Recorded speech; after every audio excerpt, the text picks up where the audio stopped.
Oh no, don't go away. Don't go away. I mean, we're recording. Welcome back to Blended Life. She's loving on me right now. I must have did something right. So welcome to part 3. Part 3. We just uploaded part 2. It took us a while. It took me about a week because from juggling work and trying to edit at the same time, and then dealing with YouTube's verifying accounts and stuff, trying to get that done, and it not taking the verification, it just kind of made it really hard to do things. Yep. But got it done, so it's uploaded, so you guys go check that out. Again, I'll put Amy's link to her Instagram down here at the bottom somewhere. I'm still figuring this stuff out, still trying to do the editing. So as soon as I get all that stuff like really down, then it'll be easier to upload and we'll get more videos out. So until then, you'll get them as we get them, because But the blog is updated again. So why are you pointing at me? Oh, her blog, whatever, is updated, and we'll continue on our vlog here on YouTube. Yep. So where do we leave off? Well, we were talking about like false ideas of blended families. I think this week we should talk about extended families when it comes to blending your family, how it works or doesn't work with extended family, Yeah. grandparents and stuff. So I feel like I was very fortunate to grow up in a home where we were taught to love everybody no matter what. And so when Channing came into our family, everybody accepted her. My parents did. My grandparents, my uncles, aunts, cousins, everybody accepted Channing. And me, by the way, accepted me too. Yeah, they did. And they, even my ex-husband's family accepted Channing. They would buy her gifts. She would go to their house. They were just amazing with her. Yeah, they were really, I say everybody was supportive. Everybody was supportive and doing that and making sure that the kids felt loved and again accepted. And so on that transitioning part, it went really well. I'd say on my side, there was some acceptance, but then there was also some pushback at the same time. Because I think in some sense, families get used to the idea of who you're married to. And then when you change that up, it's like they can't accept the change. Even if they don't like the person. Yeah. It was pretty sad because the first time I met his family, some of the family, a comment was made about how, oh, you have no idea how famous you are down in San Diego. And I'm like, what does that even mean? And it was because his ex-wife had gone down there and told him a bunch of stuff that wasn't even true. Slandering me. Yeah, slandering both of us. And so it just made things really bad. So everybody had their own perception of, they based their perspective based off of hers. something that they heard from somebody who was scorned and who just But in wasn't reality, a in that sense, I should have been the one who was scorned. Just Yeah. from everything. Because of all the stuff I was put through being married to that person. But anyways. But again, that's another story. We'll get Yeah. to that at the very end. So Weeks from now. It was really hard for me to see. It was really hard for me to see my boys I was trying to fake myself out. because they were little and I taught them to love everybody regardless of anything, and so they genuinely loved his family. And there was some pushback of, oh, well, I don't have to accept them. You're not going to push these kids on me. And it was kind of like a double standard because it was like, we want Amy to replace mom and be the best mom ever. By the way, I'm not sponsoring Mountain Dew. Monster. Or Monster. Mountain Dew. Monster. I just really love them. They're so good. So they wanted me to be something that they didn't even want to be themselves for my children. So that was really hard. Yeah, it was really hard on the kids, and sometimes there was comments made as the kids started getting older. You know, why doesn't, especially my family, our kids, my two stepsons would ask why grandma doesn't do this or auntie doesn't do this, you know, because that's how they felt. And you know, and I saw it, and you know, and I've had conversations with my mom and my siblings, and you know, let them know how they felt. And I think that once they saw that, they understood. I don't think that they were necessarily trying to do it purposely, but you know, sometimes you do things without knowing that you're doing them. And you know, and I'm not trying to offend anybody here because I'm not. But you know, we saw what was going on, and once I pointed it out and let them know what was happening, what I saw and what they saw, and obviously the kids see it, and that's what people need to understand. The kids see everything of what's going on, and you have to be very aware of that. You know, whether it's big or small, they see every detail of what's happening, And they understand it better, and they can feel the energy. yeah, And so they can feel the tension. when you show up at my Definitely. home with a bag full of new toys or clothes for one child for no reason other than you wanted to get it, and then the rest of the kids have to sit there and watch this one child just be, I don't know, just be given all of this stuff, and they get to open it. That was heartbreaking as a mom to watch that several times. And I say probably my oldest boy probably had it the worst. Hey, you need to charge your phone. Your other one. I say my oldest boy probably had it the worst. He kind of got it on a couple of different ends, and he really struggled with it a lot. And he struggled with a lot of different things. You know, he had a lot more going on, I think, than any of our kids when it came to that aspect of it. And he went through a lot of different phases because of it. So I just plead to you guys, if you do have blended families, that nip it in the butt right away. The kids are innocent. They've literally done nothing. So, I mean, they have no control over the situation that they're in. So the kids need to be loved. I mean, there are situations, we had a little bit of this, where the kids would lie and make up things or go along with things to appease the other parent. But yeah, it that's another part of it. Still love the kids. Yeah. So yeah, that's another part of it. The kids going along with stories from the other parent to appease them, to make so that their other parent would love them. It's really sad. And with my daughter, I said that went on a lot.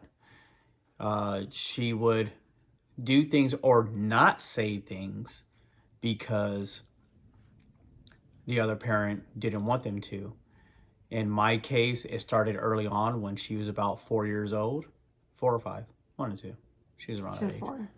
And, you know, during the process of our custody hearings and things like that, you know, she was told not to tell me that she loved me. She was told to tell me that she didn't miss me. And when I questioned her about it, asking her, hey, why aren't you saying this to Dad? And she said, well, I'll get in trouble. I'll get spanked or something like that if she did that. And that really made her, I think it really is one of the roots as to why she clams up whenever I would talk to her or I'd ask for something. She always felt like she was going to get in trouble if she did something. Or she'd always look to somebody else for an answer. So whenever anyone would ask her something, she'd always look like, what am I supposed to say? Yeah. And we were like, Jenny, just whatever you want to say. So, but I think because of all that, it made her feel like she didn't have a voice and she couldn't say anything, otherwise she'd get in trouble. So, and that was kind of talked about in my blog post. My most recent one was just the way that things were done on that end, and how there were a lot of accusations and stuff. But And just so you guys know how important this is, it goes with them a long way. Channing is now 18 years old, and she still has a problem with communicating to us. And if you try asking her, she clams up and she'll start crying for no reason. And we didn't find out a lot of stuff until, I want to say she was like 10 or 11. And I think stuff really started coming out when she was about 12. when the court ordered A psychiatrist to evaluate all three of them, and like him, Channing, and his ex-wife. And it came out that a lot of the things that we were accused of doing, they were happening, but not from us. We talked about that a little bit in the last video, but And there's so many layers to what was going on and what happened. I mean, we can talk about that, but it may take longer than even our last video, which was like 23 minutes long. But that'll be a long one. It'd be a long one. Like in breaks. I thought about whenever we were going through all of this, I was like, oh, I should write a book, because this would be a Lifetime movie, like Lifetime. Definitely a suspense drama. From being told that like I was being watched by the ex-wife, that she would park somewhere and watch me come in and out of the house, and I'm just like, who does that? But anyways, I probably should have written a book. I mean, maybe as we go along and some others, like I will give some details, not all of it, as to why I got divorced, so you guys understand it wasn't, I tried my hardest to make things work. I tried my hardest to keep that family together, but there was just so many things going on, so many variables that came into play with all that. And as to why I finally just said, I'm done. I can't do this anymore. And I mean, people are always going to have their opinion as to why that happened. I mean, because she got to my family because I'm pretty private and I keep things to myself. And I didn't tell anybody anything. It wasn't until after I said I was done I guess she already had been talking to my family, and things just kind of got out of hand, and which is partially as to why there was judgment against her, before they met her, because of my ex. So, which is kind of funny though, because nobody in his family wanted him to get married to her. I know that he had an auntie in particular who did not want him to get married to her. And she was actually very accepting and very loving of me and my kids. Well, my other aunt was too. She said you were so pretty. His aunts and uncles were very accepting. And they understood. I actually have an uncle here in the state where we live now. And your siblings were pretty accepting too. Yeah, there was just some issues. I know that you had one sister at one point that was like, hold up, that's not fair to listen to this side of the story and not hear the other side, because she had seen a lot of stuff from what was going on. So she was more aware. Yeah, and because I thought it was even unfair in my sense too. It's like they believed what she said, but they weren't believing me, their own flesh and blood. But and then they didn't want anytime. There were times where like we were gonna have Channing go live with her mom. His family was like, no, why would you send her there? That's not a good place, and all these things. And I'm like, it was just very confusing to be like, hey. Basically, you're damned if you do, you're damned if you don't. That's pretty much what it came down to. And there was no pleasing anybody. And that's what I had to learn, and what I've been trying to teach her for years, is that you can't please everybody. And at some point, you have to live your life and do what you feel is best for you and for your family. Yeah. Because trying to please everybody at the end of the day just does not work. It's not going to work for you. It's going to drive you insane. And it did. It really did. It after years, I was like, we were married 7 years, and I had grown so cold. And cold. Like, I stick my tongue on her and it freezes and gets stuck. Except for she would cut it off. Probably accurate.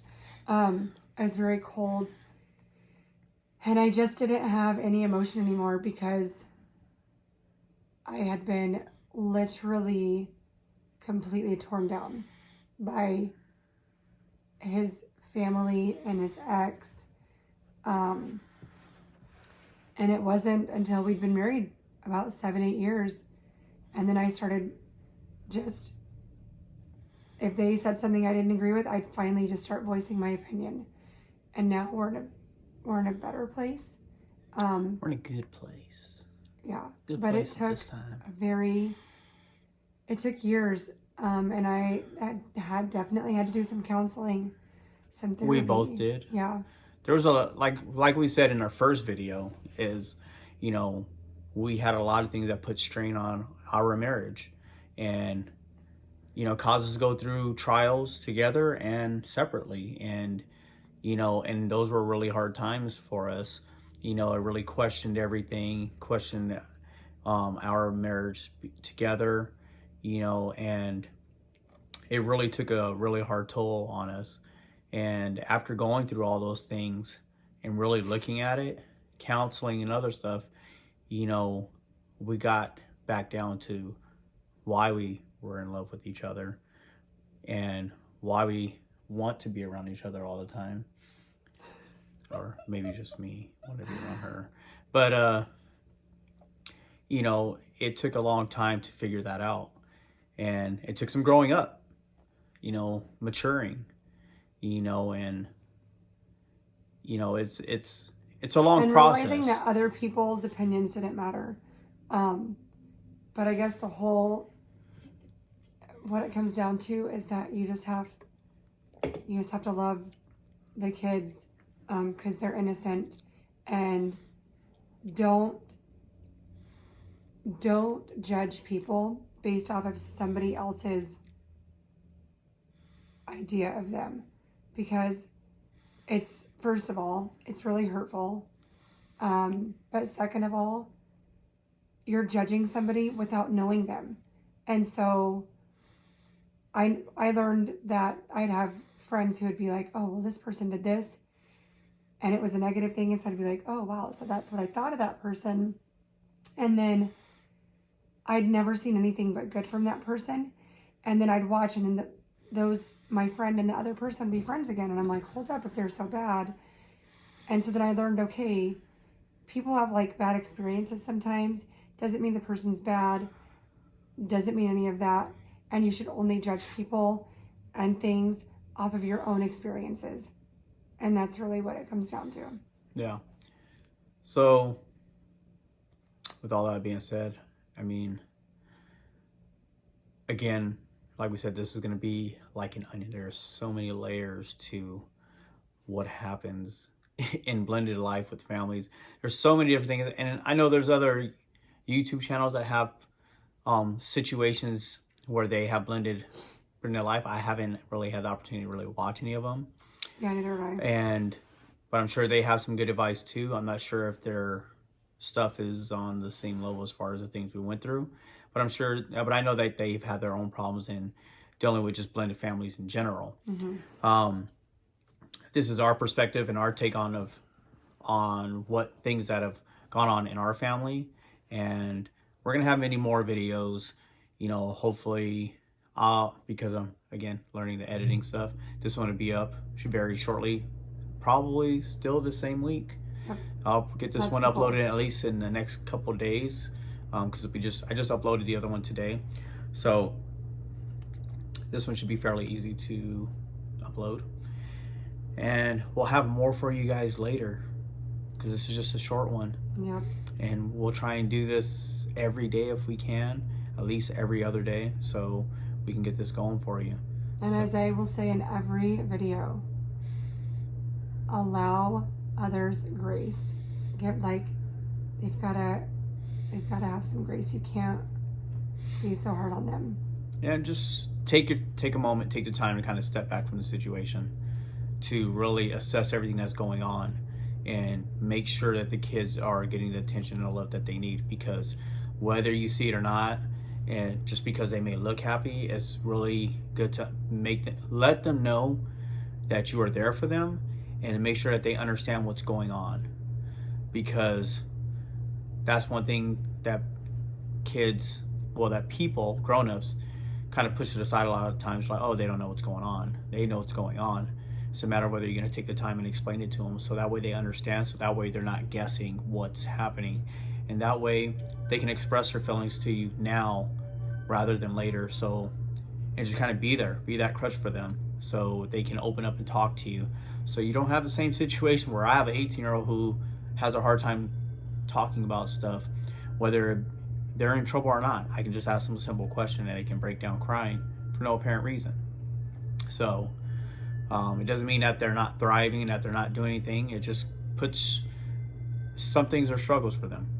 So it can make them feel worthless at times. It can make them feel like they can't do anything right unless somebody's holding their hand. So just be there for them. Just be that support for them that they need, because they need you more than what you think. And things may be a struggle now, but as years go on, things will get better. You just have to keep pushing. It's going to be hard, but you have to keep pushing no matter what. Yep. So with that being said, we will leave it here, unless you have a couple more words. Nope. She has nope. So, all right, you guys. Talk to you later. Peace out.